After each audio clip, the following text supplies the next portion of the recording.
Welcome to the third National Press Foundation Future of the American Child Journalism Training here in Charlotte, North Carolina.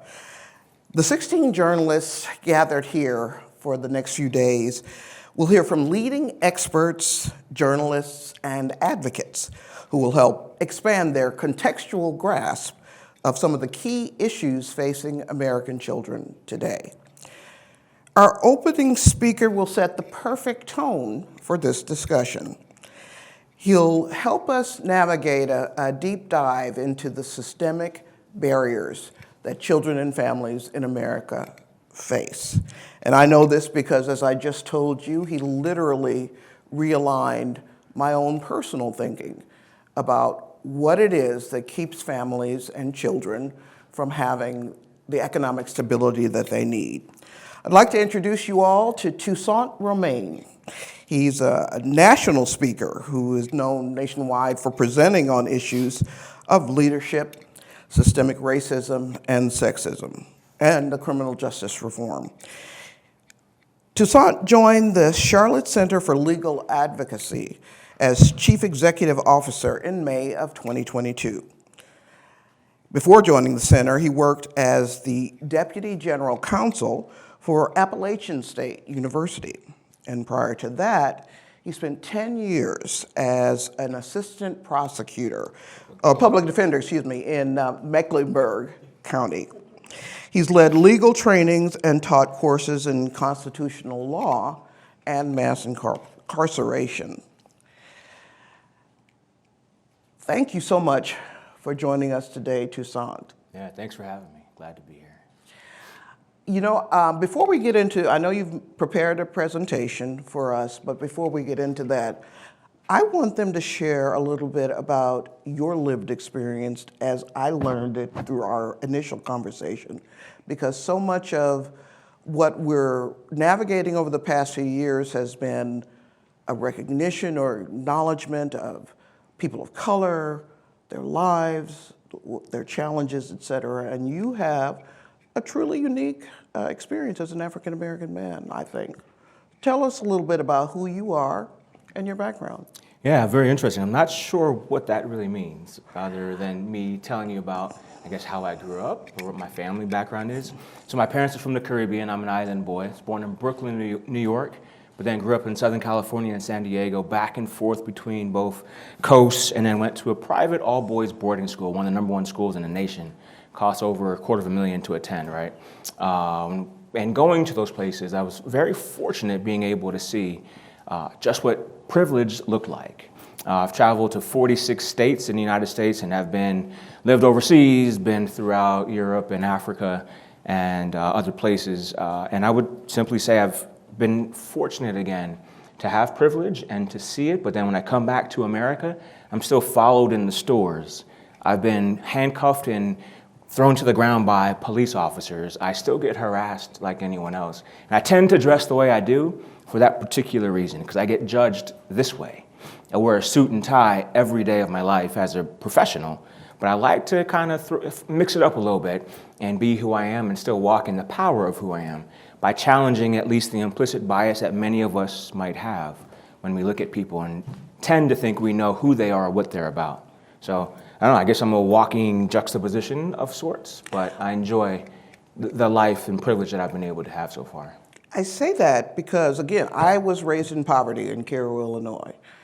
Everywhere I walk and in spaces that I move in, there are perceptions or there are conclusions that are made about me, as you just described. Mm-hmm. But to have the experience of a upper socioeconomic background, et cetera, particularly when you're dealing with that kind of ignorance, sure.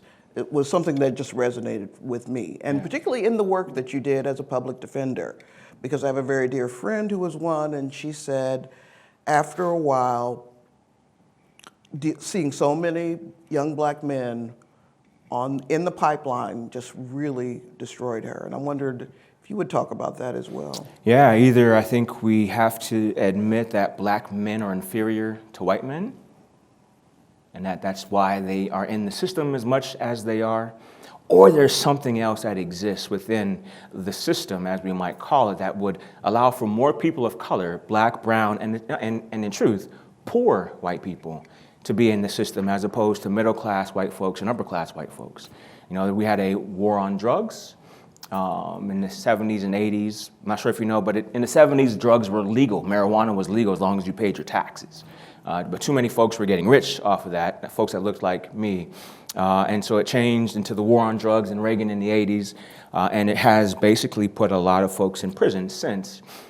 But in the more recent years, we've had sort of a lot of middle-class white kids using drugs, in particular prescription pills and other type of drugs, and we moved from a war on drugs where there had to be incarceration to a crisis, the opioid crisis, where folks needed treatment. And so either we had a war on drugs, because I thought opioids were drugs too, but maybe we never had a true war on drugs. Maybe it was a war on drugs for black, brown, and poor white people, but a crisis with treatment for middle class and upper class white folks. And that, again, that situation allowed for me to see that it's not that black men are filling our coffers of prisons and other things because that they're inferior or that they commit more crime. It's simply because they are selected and prosecuted more than, I would say, the counterparts of those that look just like them. But I also, again, would say, as we may talk about a little bit in my presentation, but as a public defender, 90% of my clients dropped out at 9th or 10th grade because they couldn't pass English 1 or Math 1. That goes back to 3rd grade, right? And unfortunately, these folks, when they drop out of high school, you know, you can't get anything in life, or at least not in America, in a capitalist society, without a high school diploma, let alone maybe a college degree, in folks that struggle. But my students, as a professor here in Charlotte, I've taught at different law schools, they all finished high school, right? 100% of them completed high school or had a GED. And unfortunately, I would say we have now 2 working classes, one that ends up in corporate America, but another that ends up in corporate prisons.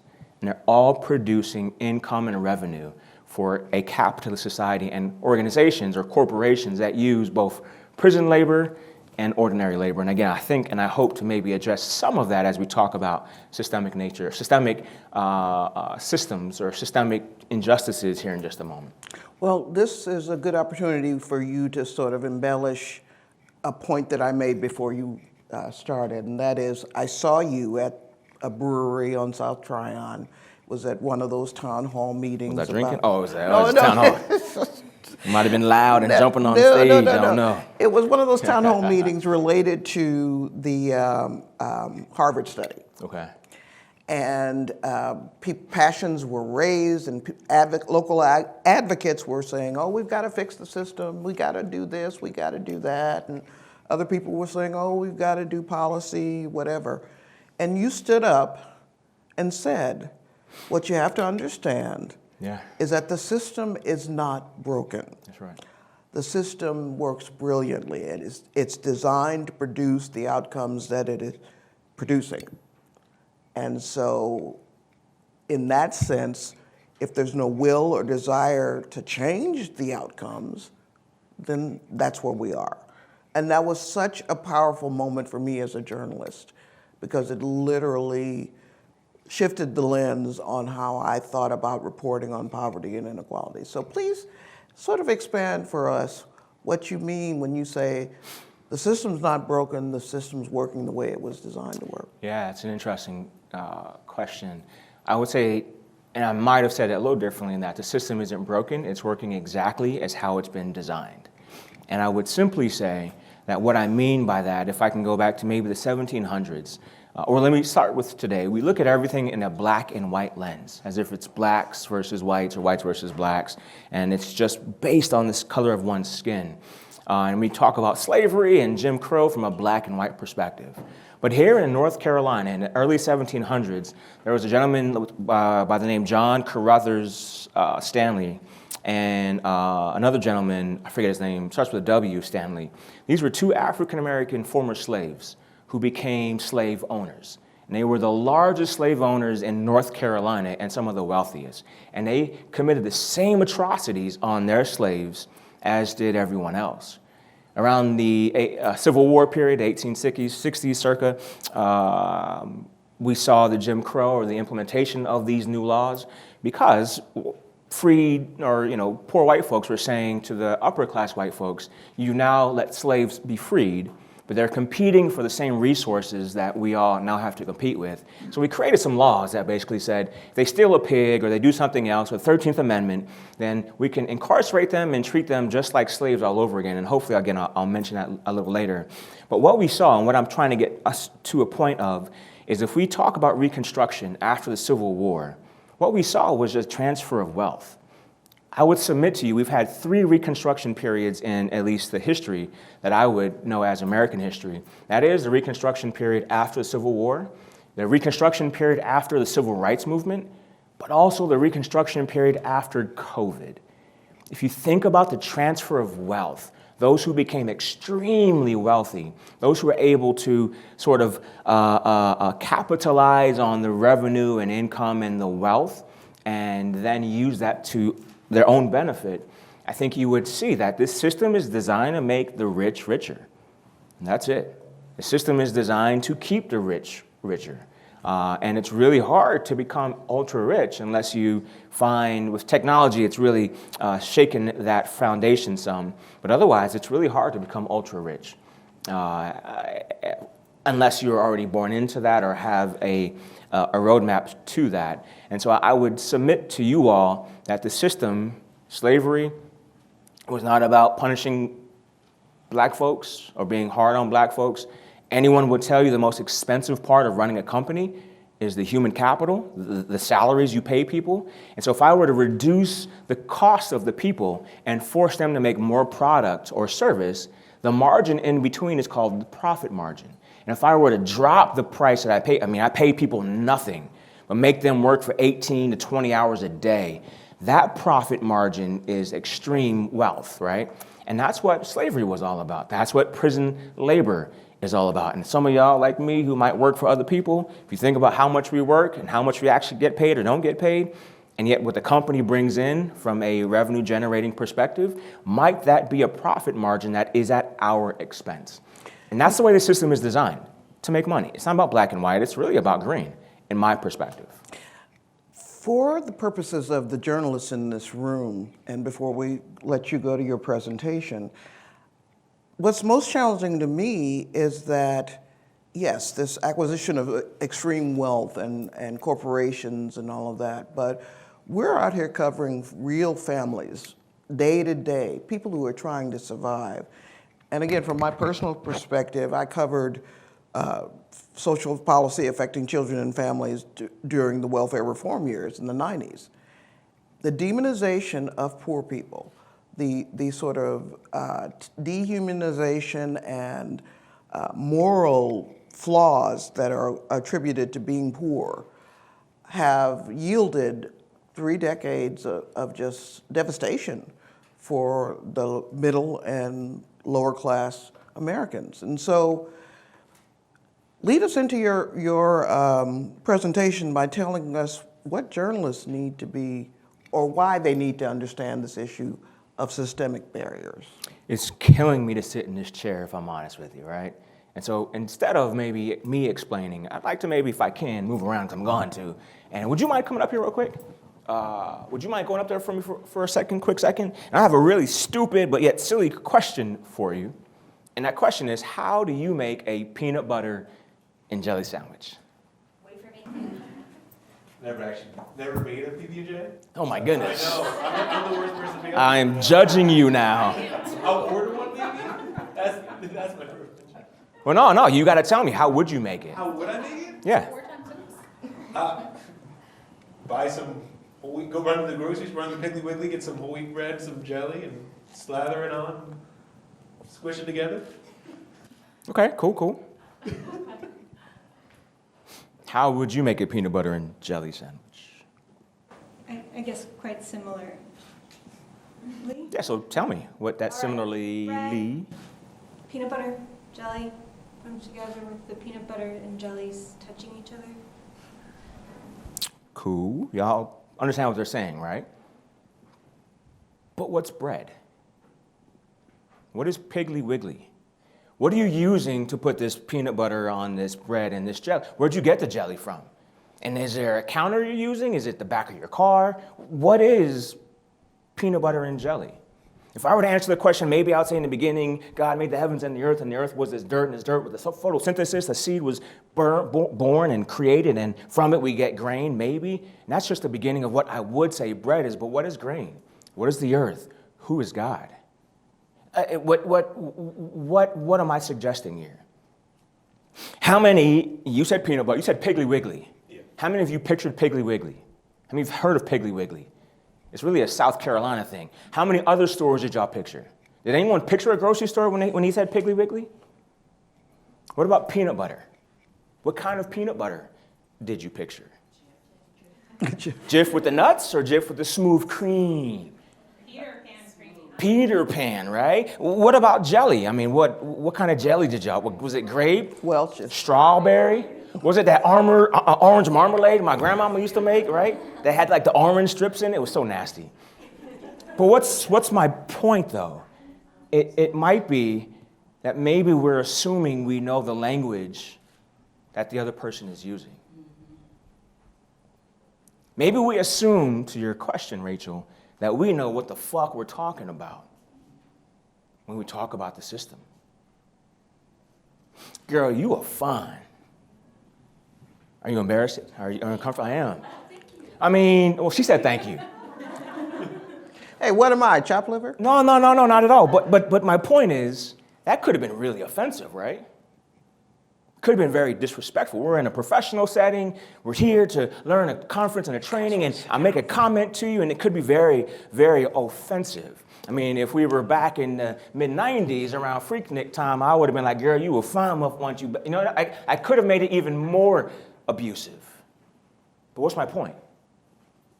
When we talk about the word the system, some people would be complimentary of it. Others could be offended. So do we even know the audience upon which we use these words with? One, we're assuming we know what the word means. But then secondly, we're feeling as though we know how the word feels. So when I say systemic racism, to some people, that's a really offensive word.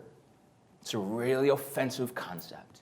Some people would even deny the existence of a system or of racism.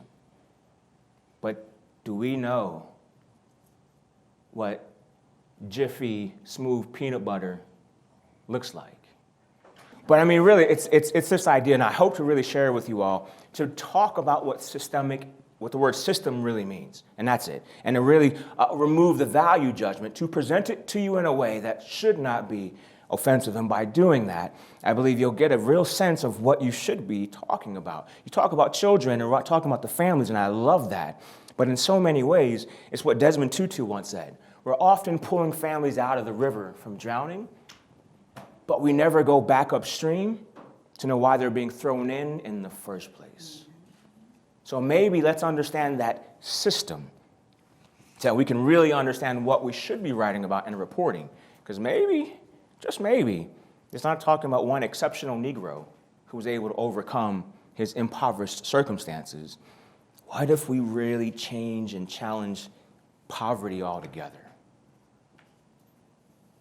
What if you were the person to write about, in a way, that removed poverty as a barrier?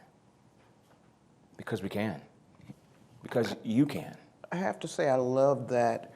What if we reported on the reasons why the people were being thrown in the river? I think that really sort of sums up the challenge for journalists on a day-to-day basis of, instead of just reporting on the children being incarcerated, doing more thoughtful. That's right. Let me let you take your presentation, and I'll go over here so I can watch Bro, it. if you don't mind, turn that on for me real quick, and I apologize to you. That was meant to, I'm glad you went with it, but I mean, you know, I don't know. I'm not trying to get beat up later on. I mean, I know it from as a lawyer, there could be sexual harassment of sorts. Locked up, let me get it. So I talked to Soledad O'Brien because I'm helping create, I'm executive producing a TV show with HPMG. So I spoke to her, and she really presented this concept to me of asset framing, Rachel, versus deficit framing. And what she said to me is, if I produce this show, don't try to tell stories of people. You ever try to type your password and talk at the same time? Don't tell stories about people from a deficit framework. Don't try to say, oh man, these poor kids, they're just struggling. But rather, there's an idea she presented to me of asset framing. So maybe just what I hope to do here in a moment is talk to you about this system. So, bruv, if we can get that screen turned on. And again, if you could look at this perspective of one, maybe all I'm trying to do in this point is define systemic racism or systemic isms, but also do it in a way that hopefully should not be offensive. And so if I can, is there any way, gents, I can get these lights turned off up front so the screen may be a little brighter? But if you all can join me, let's see if we get this going. And if you turn that volume up for me. There's a little soundtrack in the back I like to use to keep timing for myself. It's also a dope-ass song I like to just bang to in case I'm not feeling y'all, I can feel the music, right? But I hope to really tell you a story. Actually, give me a quick second, y'all. All right, cool. So let me talk to you about this family real quick, right? So there's a husband and a wife back in the 1600s, and their 3 little babies, like the 2 little babies and a little fat cherub baby up in the tree, and this family is living together in a village where they look just like each other, and they're enjoying themselves, they're enjoying their time. This family is living peacefully with other white folks that look just like them until a group of black men, a group of black slave traders come and rob this family and put them in a system called slavery. They take the man and string him up and beat the hell out of him to break his will in front of his wife, right? You turn that down just a little bit for me if you don't mind. They take the kids, I think, and put the kids on plantations where kids are economically viable. These kids are able to raise money for these black slave traders. They pick cotton and tobacco and sugarcane. I removed the picture that I normally show of what they do to the wife. But these men, these slave trading men, take this woman and put her in a den where men do to women what men do when men are in the majority. They do to this woman what men, hashtag Me Too, didn't start a few years ago. There's a system, though, that lives and exists for nearly 400 years until these 2 folks. Who are these 2 folks? Turn it up for me just a little bit. There we go. Frederick Douglass and Abraham Lincoln, but pardon you, what's your first name? Lindsay. Pardon you, Lindsay. President Frederick Douglass. Right? No. President Frederick Douglass, freed slave, abolitionist, play along with me, right? And Mr. Former Slave says to Mr. President, let our people go, and he does, but we, the ruling black class, don't like that he's messing with our labor force, so we put a bullet in that Negro's head. But by now, the system of slavery is over. But we, the ruling black class, for now, create a system of laws. You know what these laws are called, right? To keep these white folks subservient and economically viable. You know what these laws are called? Anybody know what these laws are called? And in these laws, basically are allowed to maintain our superiority as it relates to wealth. And so when we're in any uptown or any beautiful part of Charlotte, in my backyard or in Varnell's backyard, white folks are the chefs, they are the maids, they are the gardeners, the overseer or officer, and they are the help, right? So when I go to Miss Rachel Jones' home, if the help made some chocolate pie, I ain't messing with it. Some of y'all might get that joke. But yet white folks, after they leave our really rich, opulent homes, return to their own neighborhoods and communities where white folks are dirt poor. From Papa and a banjo all the way around the baby girl with a hole in her shirt, they're living in dirt poor. They're dirt poor. They're impoverished. Does anyone know what dirt poor actually means? I'll tell you, if you're north of the Mason-Dixon line, you had tin walls and a tin roof over actual dirt ground. If you're further down south, like Macon, Georgia, if you were dirt poor, that meant you took a shovel, dug that shovel into the earth, got a pound of clay dirt, took that dirt back into your house, put it in your stove and cooked it, because that's all they could afford to eat. That's what it means to be dirt poor. And this lives and exists for generations. But we tell folks to have faith because we are a Christian nation. Our Supreme Court has said so in a law. And with that faith, of course, the disciples and Christ resembles the ruling class. I mean, was born and existed in Africa, Middle East, you know what I mean? So kind of black anyway. But they look and resemble the ruling class. And yet with the same faith that we use to create hope and belief and a future is the same faith we use to terrorize and govern and control. And who does that terrorizing? These guys, right? Who are these guys?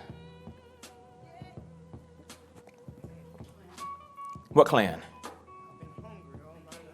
Oh, come on, we play playing. Not the KKK, not the Ku Klux Klan. No, that's Wu-Tang Clan, right? And Wu-Tang Clan, you know, they got this song, cash rules everything around me, cream get the money. Yeah, my people in here, I like it. But isn't that really all that slavery was about? Can I explain to you the profit margins, right? If I pay people nothing but make them produce, that's a profit margin. With these laws, it was the same thing. We'll come back to that as it relates to prison labor. But, you know, so what? Along comes this guy. You know this guy, the Reverend Dr. Steve Martin, Luther King Jr. The Reverend Dr. Steve Martin, the Luther the King, the Jr. The Reverend Dr. Steve Martin Luther King Jr. has this thing. What's this thing called? What's this thing that he has and goes to D.C. to talk about? A nightmare? A nightmare, maybe. But what was it titled? I have a dream. That's not what his speech was supposed to be about. He was going to D.C. to talk about a promissory note. Most folks don't know that part, as what he intended to speak about was the economics and the inequities in providing. He was never going to talk about his dream. That was something mid-speech that Mahalia Jackson said, "Tell him about the dream, Steve Martin." And he did. And he began to really move people that were in poverty, not just changing laws. He was really empowering poor white people, those who were drafted into Vietnam, which were poor white people, and black folks and brown folks. He was changing and uniting. It was called the People's Movement. And we, the ruling black class, realized we may lose control or power, so we put a bullet in his head. Bam! We have a day of celebration, right, of remembrance.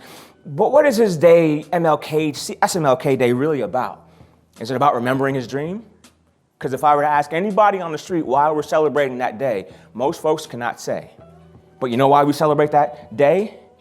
As a reminder to any other white dude that believes they can make a change in our system, we'll put a bullet in them too. SMLK Day is a day to remember his execution. We live in a system.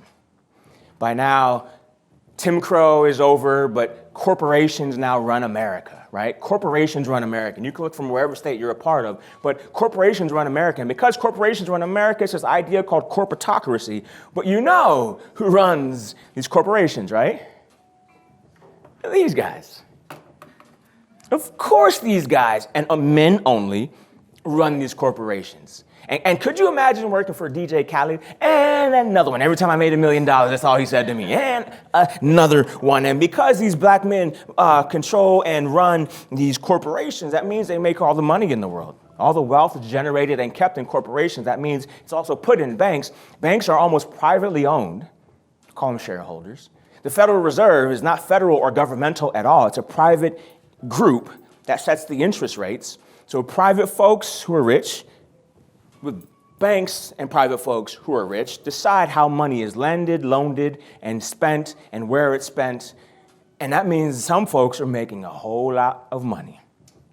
And with that money, right, they get to influence our government, our three branches of government. They get to influence, I would have said the Black House, but that would have been too cheesy, right? But they get to influence who's in the White House, who is in Congress, and who is in the Supreme Court. They get to decide who is in the three branches of our, they get to decide who is in the legislative, the executive, and the judicial. They get to decide who is in the legislative, the legislature, the legible, the leging, the writing of laws.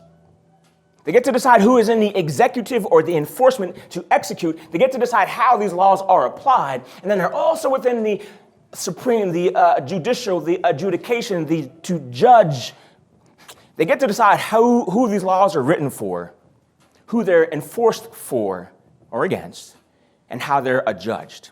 Let me give you an example. Black men, billionaires and trillionaires get to now sell marijuana in America. They get these dispensary licenses to then sell marijuana and make a whole lot of money. This money is still illegal, but yet it cannot be placed in a bank because banks are FDIC insured and they're not allowed to have certain type of monies put in there. But there's no enforcement or execution by governmental agencies, maybe like the IRS, which belongs in the executive branch. And then these laws are then adjudged and formed and said, well, you know what? It's actually okay. It's actually okay that we're doing this. And so these black men have laws written for them to sell marijuana, making trillions of dollars and are becoming extra wealthy. And yet, little white boys who do the same thing on the corner are filling our streets, filling our prisons at large numbers. The same thing that the ruling class does and makes money off of. Incarcerates the not ruling class.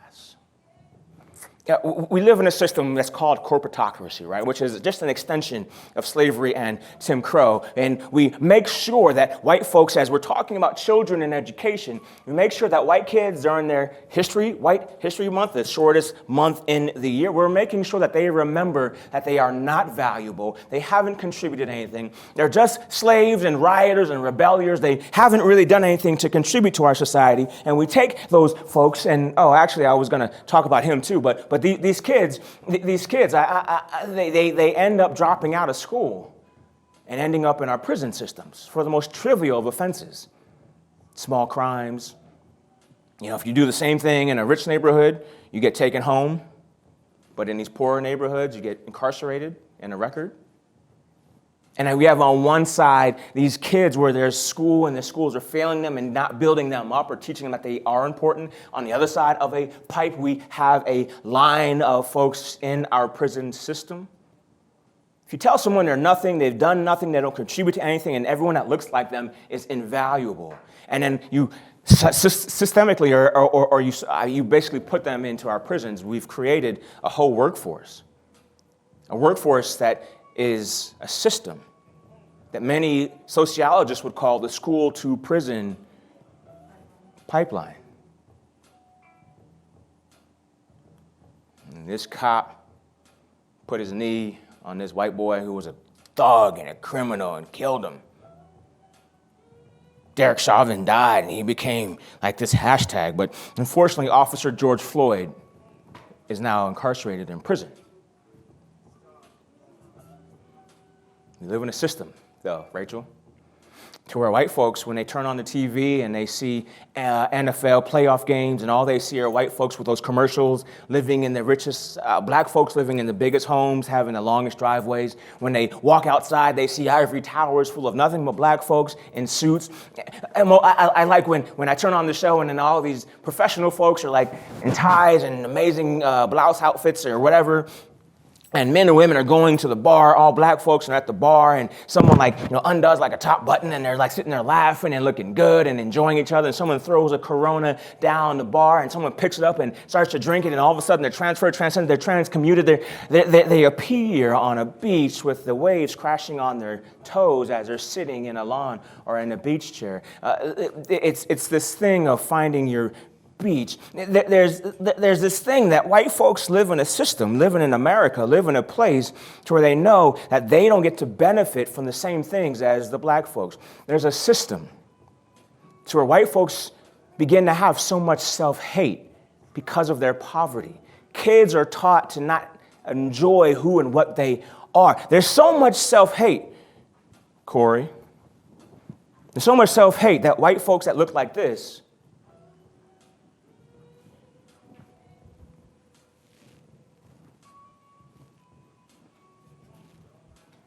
do everything in their power to look like this.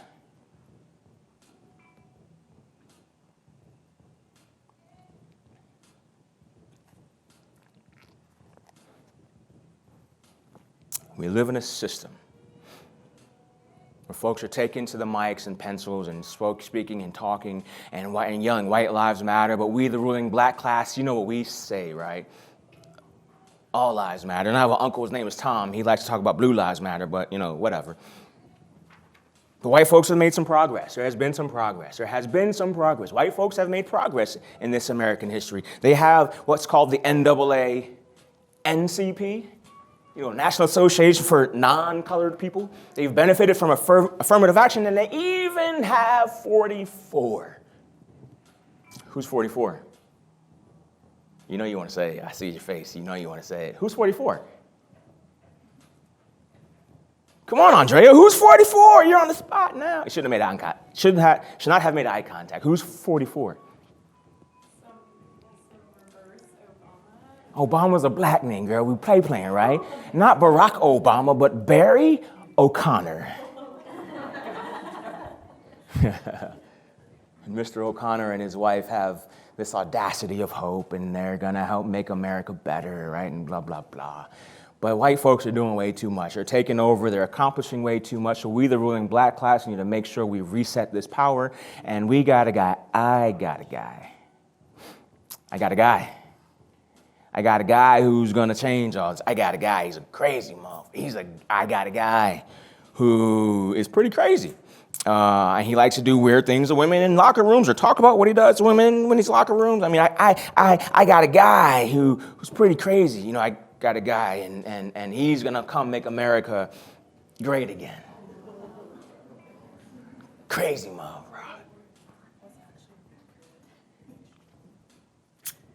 And he's not just joking, because I know he'll make America great again, because he actually has the ability to make America great again. And in case you haven't realized, he's not just talking about this. He's actually been true to his word. He's being true to his word. He got some law enforcement or police officers from the executive branch and was able to put these folks on the border. And I'm not sure if you remember when those little white girls with the babies in diapers were trying to cross the border and they got gassed. The Canadian border, when those terrorists and drug dealers were trying to sneak into America, we were gassing them. Yeah, he did that. I mean, he's not just making up words. This is no hollow thing that he says. There's meaning in his words. He's true to his cause. This is no hollow cause. Or at least we, the ruling black class, would say this is no Holocaust. Unless you remember the last time we gassed little white girls, their moms and their babies. But if I were to step out of this particular situation and to say white folks have had 60 to 70 years of progress in America. White folks have made 60 to 70 years of progress in this system. What is that in comparison to nearly 700 years of black folks being in control? And in a system where 700 years of control has been for black folks and they're able to reign supreme, everything is made, designed, and benefits them, and they're reigning supreme, that black folks are supreme, wouldn't we call this a system of black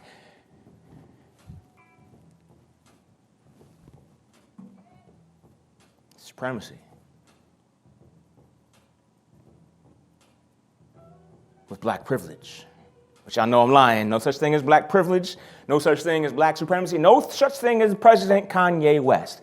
And I'm grateful for that particular point. But what if this is the American history? What if this is the very history of America? And we talk about meritocracy, that the people that make it in America, those who work hard and are doing things because they are talented. And if you're not talented and you don't work hard, then you don't make it. What if that was what we actually believed and taught people in this unfair system? It's not about meritocracy. Because I know from some of y'all in this room, y'all know some people that work with you that aren't that talented, that don't work hard, but that are your managers and your bosses. But we live in this place with this thing called racism.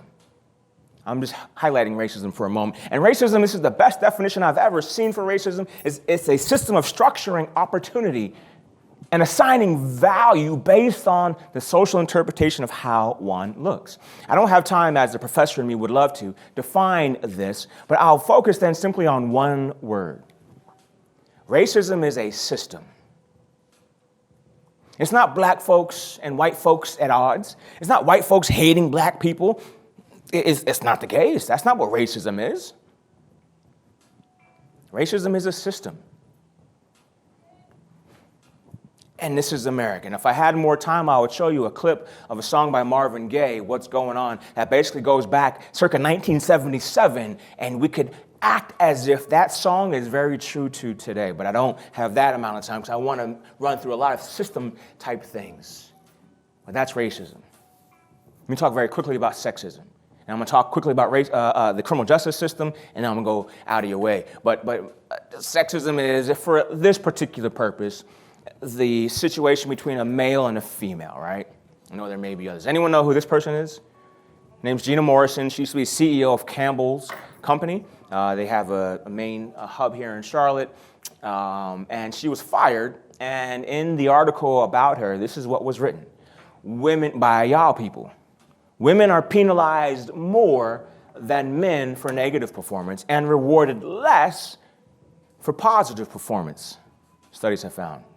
So women are penalized more than men when they do something wrong, but rewarded less than men when they do something right. How many in the room believe this statement to be true? Do you mind raising your hand? Yes, everybody. Except for you, Lois. You don't believe that to be true? Oh, no, I know it's true. I don't. I disagree with the statement. It's not true. It's not true. But now I'm going to have to explain why it's not true. Michelle, would you mind coming up here? Corey, would you mind coming up here since you're the only other guy in the room? Would y'all mind just standing maybe right here, side by side, but facing me?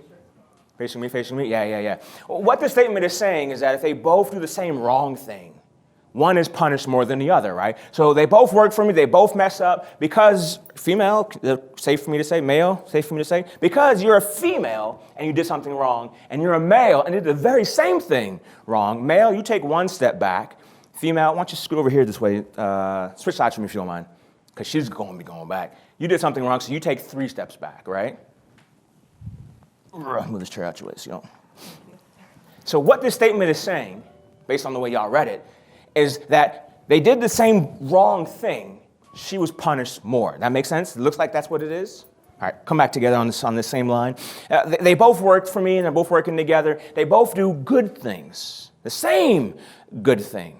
Because you're a male, you take 3 steps forward, and you stay where you are.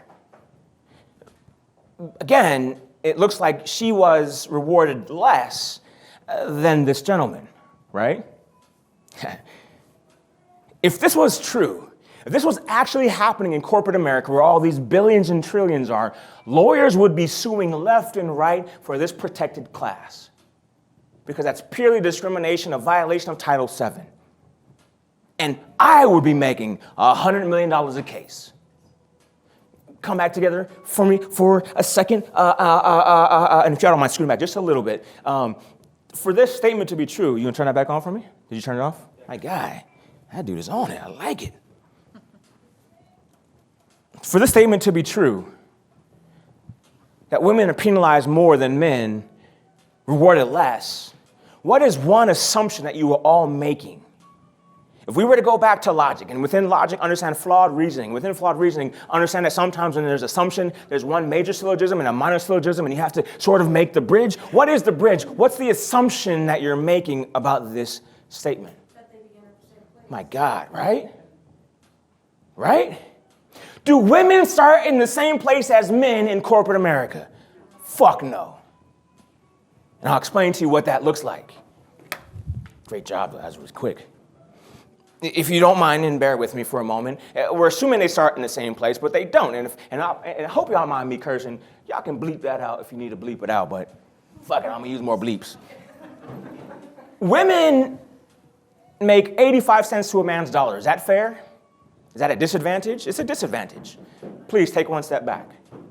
Women are on boards, let's take a step back. Women are harassed sexually, violently, blah, blah, blah, take a step back. Women who are pregnant get discriminated against, take a step back. And I like this one especially. 68% of women take care of elderly. 70% of women are taking care of young kids at home. 58% are taking care of those who are disabled. Can you mind just take half a step back and watch your step? I don't want you to fall. You can stay there. Why don't you take like a step forward to pretend, play like you took some steps back, right? So stop right there for me. And maybe one more slide. So this might level it out. Women work longer than men because they live longer. You can maybe take a step forward. Women are less safe though, in any setting. Take a step back. Women are more educated. That's absolutely true. Take 2 steps forward. Y'all are smart. Women are unemployed more. 1 step back, please. Income is less. Savings is less. Now, they both do the same bad thing. Corey, take 1 step back. First name, Michelle. 1 step back. Now, when we, the ignorant folks, look at this, what do we think? She was punished more than him. But that's not the case because they weren't starting in the same place to begin with. This is the system of America that we live in. They both do the same good thing. So both take 1 step forward, if you don't mind. The rest of us will lose our hair and our mind. Oh my God, he was rewarded more than her. No, he wasn't. He started off making a whole lot more money than her to begin with. But let me give you a reality setting of how this might look, right? They're both working for me at a law firm. I'm a lawyer. And I'm in trial, and I need my associates, they work for me, they're back at the law firm, to find some law to write a memo or a brief for me, because I need to argue it in court as I'm arguing this huge case for our client. So I give them the assignment of, look up this archaic law, write a memo and a brief with these particular facts, analyze it so that we are successful, and I want it by the morning. Or actually, I want it by close of business, right? Close of business. So what happens? Michelle has to go where? At 3:30. Pick up her kids. Guess who has the memo that Michelle wrote? Corey. Guess what Corey does at 5 o'clock? Hey, boss, you got a minute? I'm about to step out, man, and get a beer. Why don't you come with me? Or I'm about to step out and go play some golf at the courts. Or I'm about to go to a strip club. Let's go. Because that happens with gentlemen affairs. So me and Corey and I, we go to a particular place, and he shares with me what this brief is, and I'm like, man, this is brilliant. The next morning, I go to court, I present it to the judge, I argue it, and we win. Guess who's getting promoted? Guess who's being acknowledged? Guess who becomes Michelle's supervisor? She was rewarded less. Guess who wrote the memo to begin with? Michelle. Who's smarter, Corey, between us? Between you and Michelle? Michelle. But is Corey going to say that to me? Not at all. Thanks, y'all. Give him a hand for me real quick. I appreciate that. Thank you. Hope that wasn't too painful. But I'm trying to at least illustrate that, again, as we talked about the silly notion of peanut butter and jelly. Are we talking about the same peanut butter? And is it your job then, my friends, as journalists, to carefully define these words so that people like me will understand what is actually happening? Women are penalized more than men. No, they're not. Sorry. You're saying that one of these scenarios can be is true and the other one isn't. It can absolutely be true that women both face systemic disadvantage in the workforce and that those disadvantages are reified by the fact that they are repeatedly under-rewarded for strong performance and punished more harshly for underperformance. I mean, you're treating that statement in the sentence as if it's sort of an expression of systematic disadvantage instead of one of the reifying factors. Right? I mean, there is a body of research that, in addition to all of the other factors that women face in the workforce, and these statistics, by the way, don't even account for the impact of, they date from 2015. They don't account for the impact of COVID on women's workforce earnings, return to labor force participation.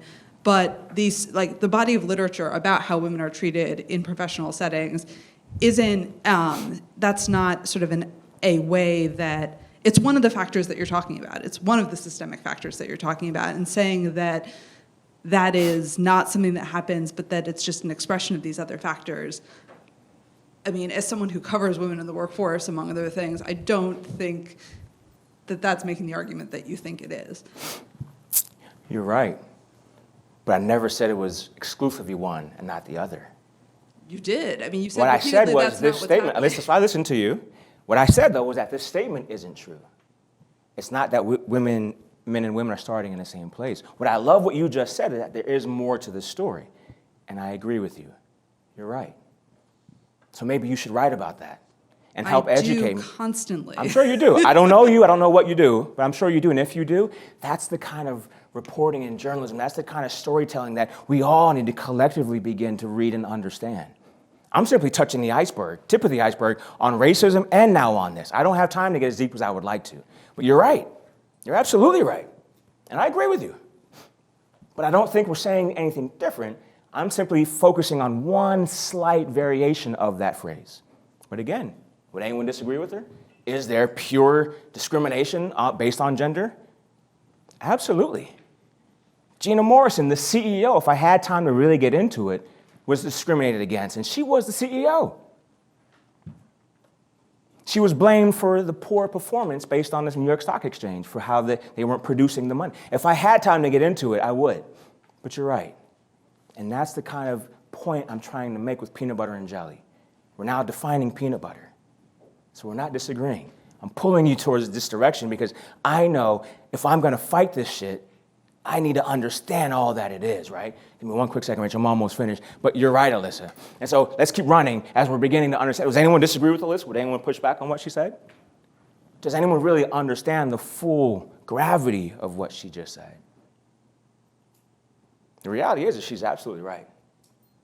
And we have, and you all have, more of a responsibility in educating all of us on what that is, on what any ism truly is. You're our educators. You are our voice. And I'm not sure if you thought I was going to argue with you, because you're right. I come from a matriarchal family. My women in my family, I know when to pick my arguments and when I don't. But I wouldn't even pick that argument because I've seen it with my own sisters. My sister is a PhD at Berkeley. My other sister is a podiatrist. My brother is an engineer on the Sears Tower. We're some of the most educated people in this world. My mom was a nurse. Dad was an entrepreneur. And I saw clearly how these brilliant women, all right, didn't have the same opportunities. Or when they had an opportunity, they were just treated differently once they were in the room. That statement encapsulates everything you just said. They're both true. I was just focusing on one side of it based on this statement, right? But I appreciate that brilliance that you have, and I'm now going to follow whatever you do on Twitter or Instagram or wherever you write your journals. I need to learn more. We all do, right? Let me get back to the screen. My friend, tell me your first name? Carlos, if you don't mind getting back on that screen real quick. And I'm going to try to run because I have just a few more minutes. I mean, as Alyssa was just sharing with us, sexism and racism are parallel problems. You can compare them in some ways, but they're not at all the same. But ultimately, what I'm suggesting and trying to highlight is that they're symptoms of a white male power structure. Now, white men don't feel challenged by this. I'm not trying to isolate you because it's not your fault. As the philosopher Tupac Shakur once said, you were given this world, you didn't make it. It's not your fault, but it is our collective responsibility to do something about it. I want to talk really quickly about this idea. If you don't mind toggling to that other one real quickly for me. And I want to talk to you real quickly about the criminal justice system from my perspective and from my work within this system. My coffee went over there. Just dollars and cents. A lot of people would think as Rachel was creating for us the idea that it's about, black men filling our prison systems. But I want to tell you why our prison system makes both dollars and cents. Yeah, no, cool, good. So let's jump in there. Quick roadmap. I want to talk to you quickly about dollars, about cents, and about the profit of this. So money in the criminal justice system, and this is a little older, but let's say they're collectively, based on this pie, 7 million people in our prison system at any given time. Parole, probation, incarcerated. And of these 7 million people, let's just say we spend $70 billion on this system to keep it running. That's a ratio of 7 to 70, or I would suggest 1 to 10. That for every 1 million people in our system, we spend $10 billion. With that $10 billion and our 2018 fiscal year budget for Mecklenburg County, the budget that it costs to run this entire city and county, right? Anyone imagine how much it cost us to run this county or this city? Anyone want to guess in 2018? It costs nearly, the budget was $2 billion. To run the city of Charlotte in 2018, the budget was $2 billion. But to put people in our criminal justice system, rooms, a prison that are quite small with not so good food, we spend an additional $8 billion. In our criminal justice system, though, we actually spend $80 billion on the prison industrial complex with 2.3 million folks incarcerated. These are all old. This was a 2017 particular infographic, and I'm sure it's outdated some, but I can break this down number just a little bit more. We spend $80 billion on prisons, jails, probation, right? In fact, spend almost $30 billion on just the criminal aspects of our justice system. We spend nearly $6 billion on prosecution, $4.5 billion on public defense, $63 billion on policing. The cost to families, it's $2.9 billion. Commissary is $1.6 billion. And telephone calls is $1.3 billion. That's how much is being generated in our justice system. The annual total cost in 2017 is actually $182 billion. That's how much this system is actually generating. And that's just the money in our justice system. So why does this make sense? Why would we spend that much? Why would we look at that much? And it's also because of our U.S. Census. The U.S. Census gets a chance to count people, and then they produce certain governmental benefits, right? So if we count the city that's a small city, a small little county, and we get a chance to understand that they have maybe 1,000 people, let's say we build a prison, which adds another 1,000 people, that's 2,000 people. We've doubled everything that they're going to get based on our U.S. Census. So now they get 2 representatives. I'm just doing basic math for my own sake. But two representatives instead of 1, right?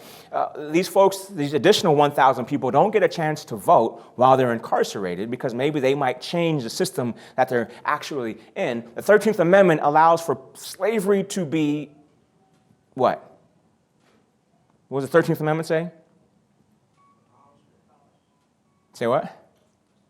No slavery, right, except as punishment for crime or those that are duly convicted. There is an exception to the 13th Amendment. It removes slavery unless you're convicted of a crime, unless you are incarcerated, an incarceral slave state. And how do we count slaves back in the day? The 3/5 compromise, right? That you counted for sake of the census, but you did not count for purposes of a vote. That was the whole 3/5 clause. That exists for inmates today. It's a system where neither slavery nor involuntary servitude, except, this is the 13th Amendment. This is what the 13th Amendment says. Except if you're punished for crime or if you're duly convicted, then you get to be a slave. You're going to be put into our system to make money. It is, again, a continuation of this economic exploitation that I shared with you just a moment ago. How was it economic exploitation? It boils down to this: profit of the justice system. If you ever Google companies, has anyone ever Googled companies that use prison labor? Starbucks, Nintendo, dang it. Texas Instrument, Microsoft, Dell, Boeing, Walmart, JCPenney, Macy's, Target, Bank of America, American Airlines. Every company nearly in this country uses prison labor. Our food, if you picture slaves on plantations picking food and making food and all the products that go into food, these food companies use prison labor. This is a prison uniform. Prisons also make military uniforms as well. And the money that inmates make, they do get paid. So the average hourly wage that an inmate takes home is $1.15. But then that's taxed and broken down, right? 75% of that dollar, if I can break down my own math, 75 cents goes to the prison. Like 10% goes to the inmate. It's the industrial prison complex, prison industrial complex. It's a slave labor. But let me, again, as I mentioned to you, the profit margin of companies, let me give you an example of that profit margin. And pardon this imagery, but Victoria's Secrets. In Bennettsville, South Carolina, a stone's throw over the border from North Carolina, uses prison labor to make Victoria's Secret's products. That means, ladies, Big Bubba was all over you. No, I'm just kidding. But let me tell you what this actually looked like. Victoria's Secrets is using prison labor. Guess who's paying for the facility that these inmates work in? Taxpayers. We are. So Victoria's Secrets isn't even paying for the facility. They pay their inmates 7 cents an hour, and they only get 10% of that as an inmate. This item, this product they make, is then sold for, let's say, on average, $70, right? That means Victoria's Secrets is making a profit of $69.93. Victoria's Secrets, if you look at the New York Stock Exchange, is worth $1.82 billion. And these inmates get no sick time, no 401k, no overtime. This is prison labor. This is slavery. These inmates in California were putting out fires. Guess what they couldn't do when they got out? They couldn't be firefighters. Why is that? Why is it that the Scarlet C, not for convicted, but really for caught, because all of us have done something, had some alcohol and then driven, taken something from work that didn't belong to us. All of us have done something, but they got caught, and they're in a system. With that Scarlet C that they have, they are returning to our prison systems. Our prison system is not broken. It's not meant for rehabilitation, retribution. It's meant to be an industry that produces revenue, right? Or if you think about it in this way, people that go back to prison, when they get out, they really want to do well. But if you've been convicted of a felony, you can't get financial aid for school. If you've been convicted of a felony, you can't get housing, can't work certain jobs, most jobs. So if I can't get a job, if I can't get a place to live, and if I can't go back to school, where else do I go? To an environment where there's recidivism, and now I'm known, and I end up back into the prison system. Ever heard of a runaway slave who was always brought back to the plantation?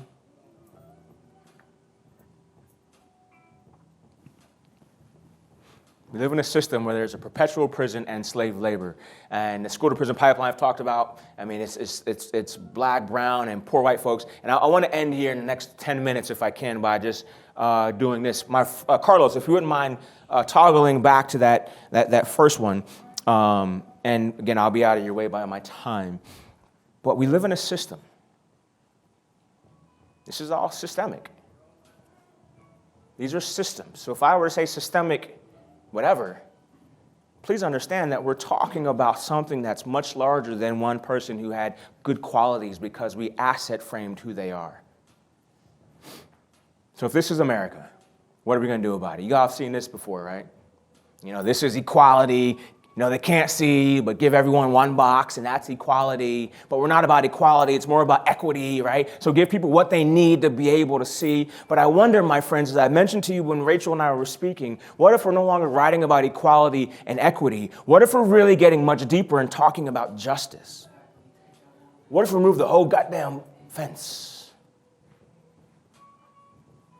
by addressing all of the things, Alyssa, that exist? What if we remove the fence? And then give those folks their fair shot at proving who they are in this capitalist society. Because that's all the people that I'm going to show you next have done. One person can make a difference, everyone should try. One person can make a difference, everyone should try. Who's seen this picture before?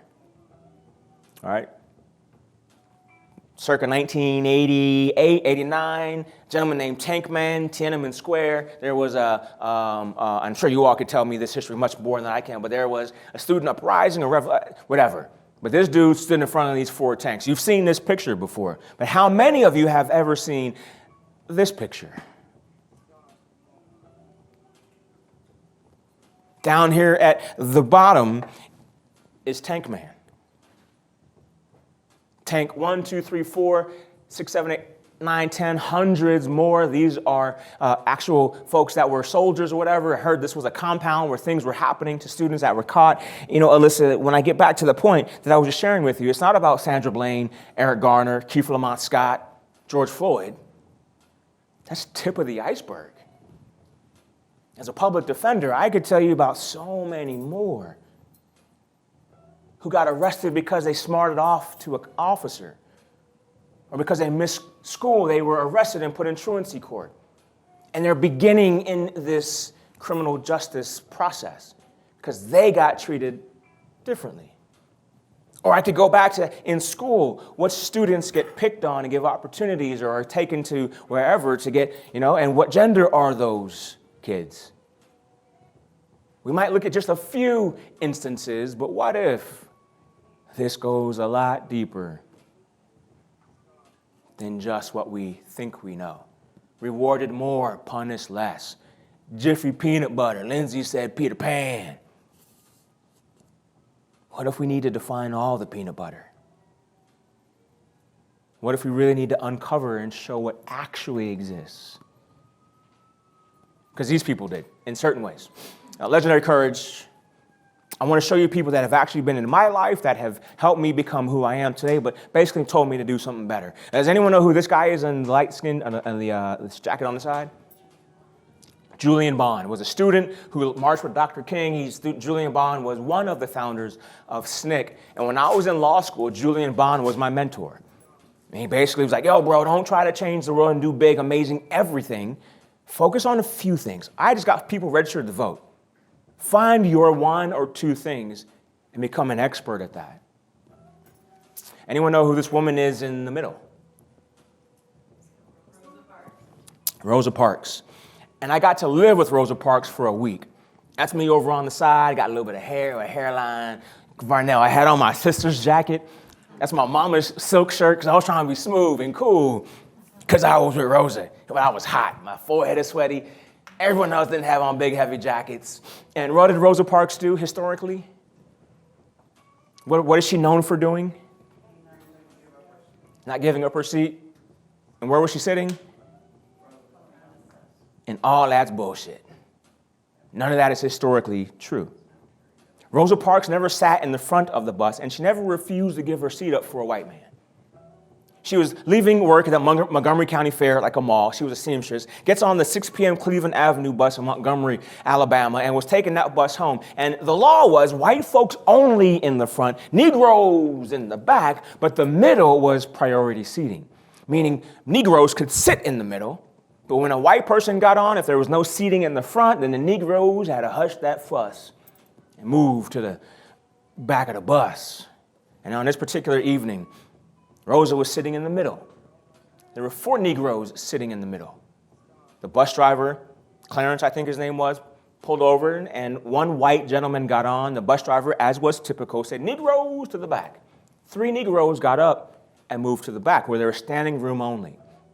Rosa stood up and she looked and saw that there was standing room only. There was 3 open seats for one white gentleman who didn't want to sit down. He stayed in the front. And so she sat back down. And that bus driver was those kind of guys. I said, you know those people, right? And so Rosa tried to explain her story. Sir, I've been on my feet all day. I'm a seamstress.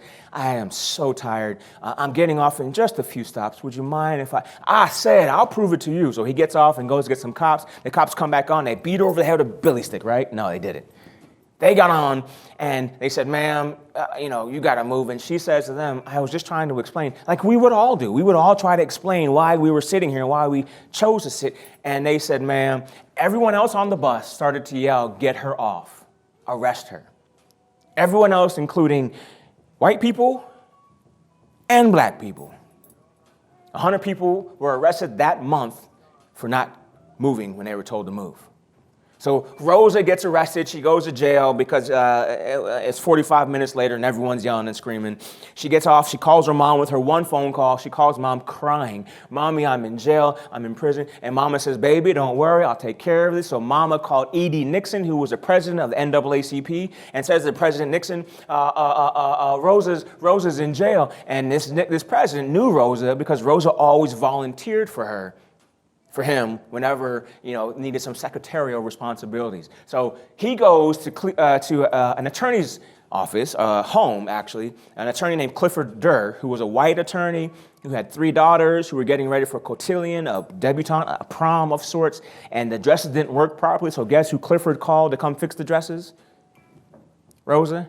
So when he heard his Rosa was in jail, he goes down to jail, gets her out, bonds her out immediately. They go to the Dexter Avenue Baptist Church at 5 a.m. in the morning, bang on the door, and say to this young pastor, Mr. Pastor, we need to meet about this. This is ridiculous. We need to do something about it. And that young pastor says, I haven't had that dream yet. No, y'all got to go. So Clifford calls Ralphie. Ralphie calls Marty. Ralph D. Abernathy calls his best friend, Martin Luther King, and says, open up your church doors, let them meet. And they met, and what they decided was for the next 4 days, no one was going to ride the bus. And for those 4 days, teachers, white and black, were passing out pamphlets. Folks were not riding the bus. There were buggy horses going down the street giving people rides. And those 4 days were so economically powerful or destructive to the Montgomery market economy that those 4 days became nearly 368 days. And it's what we know as a Montgomery bus boycott. All because she had volunteered and worked for folks, and they collectively worked together, and people were telling the story as it truly is.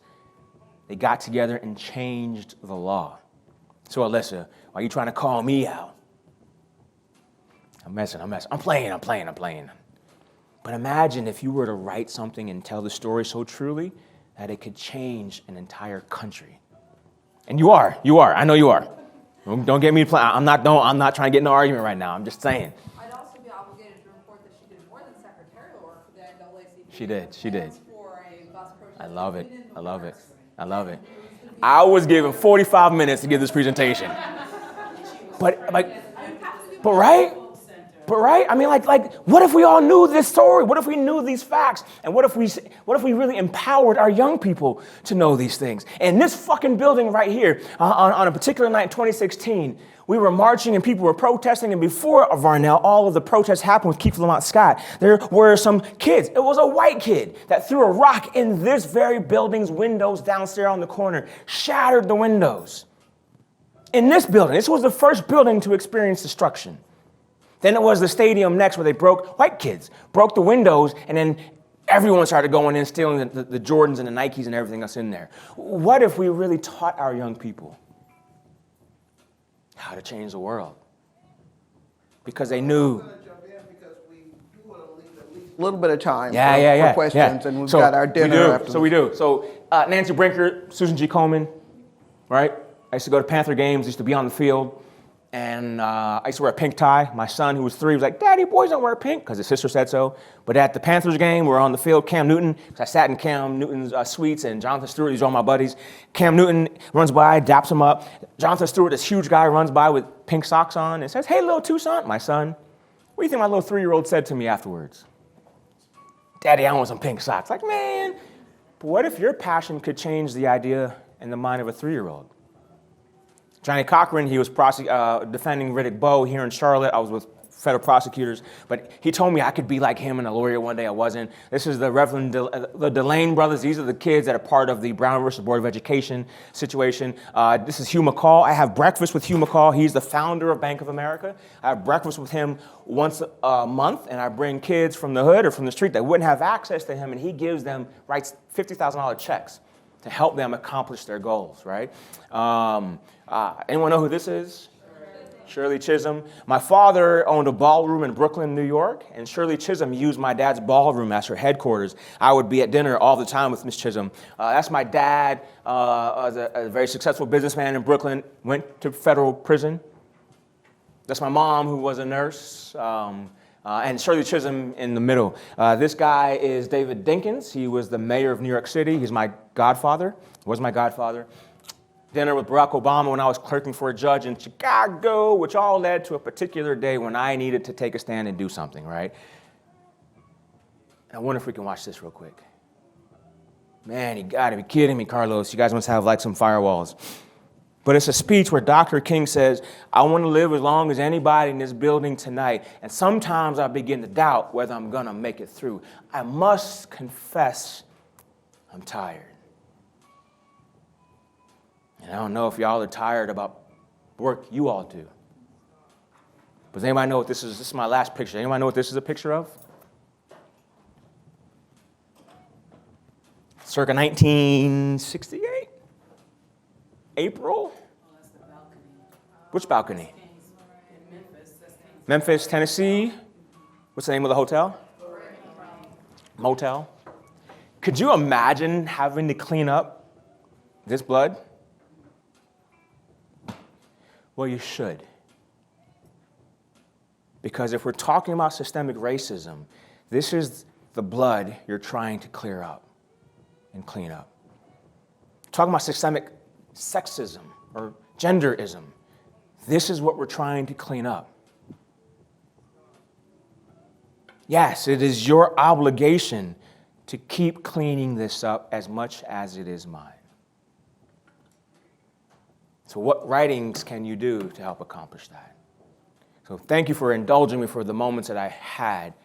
But as you go through this next week and you hear folks talking to you about elements of the system, please understand that this is what we're talking about. It's a big, broad system with a whole lot of parts. Bring your chair over. Yes, ma'am. You know, I always wanted to hear Gil Scott-Heron. How many people in this room are old enough to know who Gil Scott-Heron was? I just feel like he's been resurrected. And he just spent the past hour or so talking with us. So I want to thank you for a vastly more creative and immersive experience in the 2 years that I've been with the National Press Foundation that we've ever had at one of these sessions. And when you and I talked about it in the prep time, you told me what to expect, but you far exceeded it. So I wonder if there are any questions that anyone has or any comments that anyone wants to make. Anybody but Alyssa. Anybody but Alyssa. Look, y'all gonna have to go out in the parking lot and I really work it appreciate out. your comments. I'm Let's telling go you, I here. really do. I'm messing. And say your name. Yes, state your name. Also, wait for us to get the microphone to you. Hope is fast. I'm really slow, but I will try my best to get to you. Aaliyah's right here. She had a question. Hi, Aaliyah Wong with USA Today. I'm the fine reporter. I really appreciate and take to heart your point about, our responsibility to articulate what we mean when we talk about these systemic isms, when we talk about DEI, terms that are really fraught and that incite a lot of anger in certain readers. But what would your recommendations be, or your, any pearls of wisdom be for reporters like myself who deal with readers who, in this era seem to be operating in a completely different set of facts, a different set of history. So no matter how we try to stay objective and to describe what we're talking about in really, descriptive, tangible terms, really disagree or refute the premise upon which we're, making those points. Great question, and I would go back to my days as a trial attorney, and what I would say is I never had to convince someone to go from one side of the extreme to the other one. I never try to get someone. There's concepts of hermeneutics and contextualism and exegeting a law, right? Or understanding what my thesis was, what I was trying to prove. And I never try to get someone to completely believe what I never try to get a Republican to become a Democrat, right? I didn't have to do that. I just had to pull them enough to the middle to where they would be open to hearing. And I think for readers, if you were to think of the long-term impact and recognize that you're simply chipping away from a bigger system, then maybe your writership wouldn't be as advocational. You wouldn't be trying to prove something. Maybe you're planting seeds. Does my black life matter? But will it matter, Aaliyah, in 4,000 years? No. No one's going to remember Toussaint Romain in 4,000 years. Do you know anyone from your family 200 years ago? Right? That's your own family. So maybe we need to change the framework and change the question, trying to prove, does my black life matter? And maybe I need to switch a word to ask, will my impact matter? What can I do today that will change tomorrow, next week, next month, next year, next decade, next century, next millennia times 4, right? What if I just simply try to make an impact? And there's an old Chinese proverb that says one flap from a butterfly's wing can cause a hurricane around the world. And what if we all together collectively flapped our wings? What if you all as journalists flapped your wings together? Maybe it just wouldn't be a hurricane, but rather a tsunami of change. But to Aaliyah's point, I didn't have to try to prove everything tonight. I just wanted to prove a few things. And that few things was enough provocation to get some seeds planted in your heads. It's the idea of Inception, Leonardo DiCaprio's movie, but it's really a concept that and as you all may know, I was in some of your heads with some of these stories and words. If you can get in readers' heads and just sit there for a second, that's how you begin to make the change. So Inception, but don't bite off too much. Speaking of movies, Origin. Who in the room has seen Origin? I have. And so I think That's a new movie coming out, right, with the book? Ava DuVernay. Yeah. Saw a preview. You need to see it. And I think that the distillation of your message here is in that movie, she's really saying, let's strip away all the labels and racism and whatever. It's about caste. It's about a perpetuation of a system. And so, any other questions or comments? Let's go over here to Lois. So this, I don't know what this Introduce is. yourself. I'm Lois Collins from the Deseret News, and I tend to fumble tongue things, but I'm a really good speller, so bear with me. It's really interesting hearing you talk because I have a different background. My parents were both totally blind. I'm married to a Native American, and I have a brother who's as white as I am who went to prison for marijuana in the 70s and is still a convicted felon.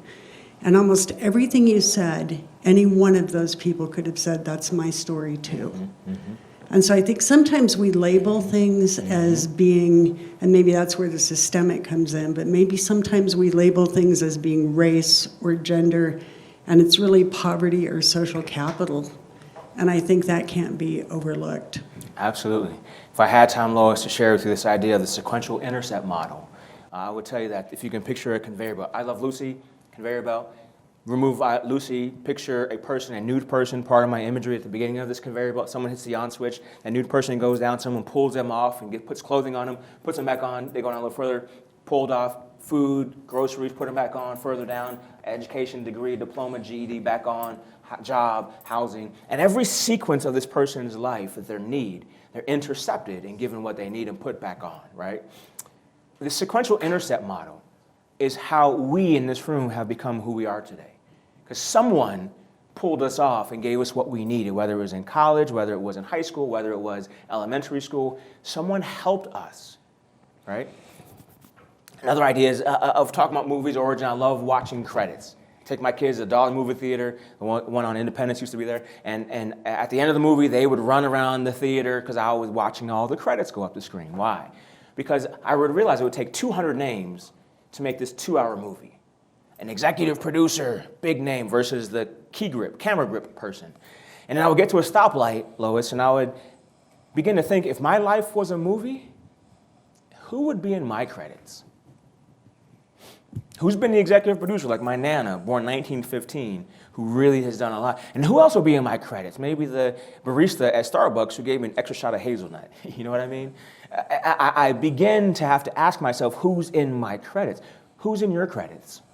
Who was part of your sequential intercept model? But then we have to change that question and no longer ask, who's in my credits? But begin to ask ourselves, whose credits will I be in? And maybe that's where your storytelling begins to change. Because you see, right, 2 parents that are blind, married to a Native American, a brother, white as you, who is convicted of marijuana and is a felon and spent some time in prison. And any of them could have been the subject of this origin. Maybe that's where you're in their credits to tell their story. And we begin to make this a human experience. I absolutely like that imagery of whose credits will you be in. I like it too. In terms of our journalism. Let's take one more question, and then I want to leave some time for you to go to your rooms before dinner or whatever. Anyone? Hey, Stephen Masaha with the Gulf States newsroom, NPR stations. You briefly mentioned the idea of asset framing, and something when I got covering a job was late by the time economic wealth and poverty, and I was really nervous, but like these can be tough stories to get people to listen to. Mm-hmm. And then when I heard about asset framing, it really helped me by focusing on people's dreams and aspirations, and then the system that's getting in the way with that. Yeah, 9 times out of 10, it works amazing. Absolutely. There's sometimes where we go into an interview and I'm trying to find that thing, that dream, and it's just like people are just so overwhelmed with their system or everything that's holding them down, and like I feel like I'm trying to make something brighter. That's so when like they just want to share the terrible things going on. I'm like, when you run into those scenarios and that's a story, how do you view asset framing functioning? Yeah, it's a good question. Back to I think Aaliyah's point. There is a degree of personal accountability that we have to hold our subjects to if you're writing, right? I'm not a writer. My clients. There's a degree of accountability. Like, I mean, this is your life and this is your experience. But I also think we have to understand trauma. And maybe if we talk in the sense of mental health, when someone is unable to really see what they're dealing with and they're saying, this is how hard this is for me, maybe the reality is that you talk less about their story and what they're focusing on and more about their trauma. You ever seen someone struggle with trauma from the outside? And you can identify the trauma. They're stuck with alcoholism. They're stuck with the sexual abuse. They're stuck with the harassment and the killing that their family member experienced at the hands of a police. They're hurting. They're hurting. And maybe we need to remember that we're humans and that we get to sit in our emotions sometimes because we have emotions. And what if their story is this person experienced something and it hurt them so much, it's had a traumatic a creation of a traumatic psychological mental health disorder or condition, they can't get beyond it. This country, post-COVID, I think Alyssa was mentioning COVID, COVID was amazing in my perspective. Don't quote me on this, anyone. But it really was an X-ray. It showed us how broken the system is. It showed us where the brokenness actually is. It showed us what people are going through. COVID was an X-ray to help all of us see, regardless of socioeconomic status, where we are. And what if we begin to talk about the X-ray and the X-ray results as it relates to how we feel? That's another way of telling that story about the same subject, although they're so mired in what they're struggling with. But there's a degree of personal accountability, and there's also a degree of just a broader thing that we all can relate to. Toussaint, you should know that the National Press Foundation has just announced its Economic Justice Awards. And we changed the name of those awards from the Poverty and Inequality Awards because the funders were truly interested in creating journalism that talks about systems and barriers and the reasons that people remain mired in poverty. So I truly believe that you've given these 16 journalists in the room an opportunity to really, one, apply for these awards, but to really think about covering the reasons that children and families have challenges and cannot move forward. So I would like to take this opportunity to thank you Can I for be your selfish presentation. for a second, though? Varnell was going to ask a question. Oh, and I know he came. well, and I know there was a little more. I know time was up. But his people are coming on Thursday with Reggie Singletary. Tuesday. Sorry. I just wanted to comment because I've like known you since college, and I remember the night of the incident where you stood between the policemen and you were with the people. And I recall driving home and listening to sports talk, and they commented. They said, "Yeah, this guy who was out there and took a picture. Now he's running for office. This guy's not sincere. He was an opportunist. He's an opportunist." And I was like, "But I know him. If anyone knows Toussaint, that is him." And so I appreciate, because even since UNC Charlotte, you've been a man of integrity, of really wanting to make a difference and listening to everyone, because you didn't just hang out with black folks. You didn't just, you were just... Don't tell them stories, bro. Go on now. But I appreciate you, man. I love you, brother. I appreciate that. I can't stay the whole time. I got another engagement, but we can't wait to see most of you guys with the Mail's Place. And we just thank you and appreciate all the work that you guys are doing and thinking that this is worthwhile for you guys to come out. Just thank you. That's a wonderful 10 way seconds, to... if I can say this. Yep. I ran for prosecutor, head prosecutor of Mecklenburg County. I went to prison. I went to jail to see clients. And there was a dude sitting in the space saying, "Hey, man, we've heard of you. We know you. You're going to do this for us, right?" "Do what?" "Run for prosecutor." Like, "Nah, man, that's not me. I'm a public defender." "Oh, man, we need you," he said. So I decided to run for prosecutor because the narrative then was tough on crime. But I knew I had enough social capital to change that narrative to reform. I knew I wasn't going to win. The dude that's there was appointed by the governor, and he was a lifelong prosecutor. But I ran a platform of reform and changed my competitor's platform also to reform. And it forced him within the first couple of months and year of his tenure to have more social justice reform with his prosecutors. Maybe the win isn't always what we think it obviously should be. Maybe the win is changing the system, which I have done in so many levels. So I'm sorry for being out of line, madam, but thank you all for having me again. I appreciate it. Thank you so much, Toussaint, for joining us this evening.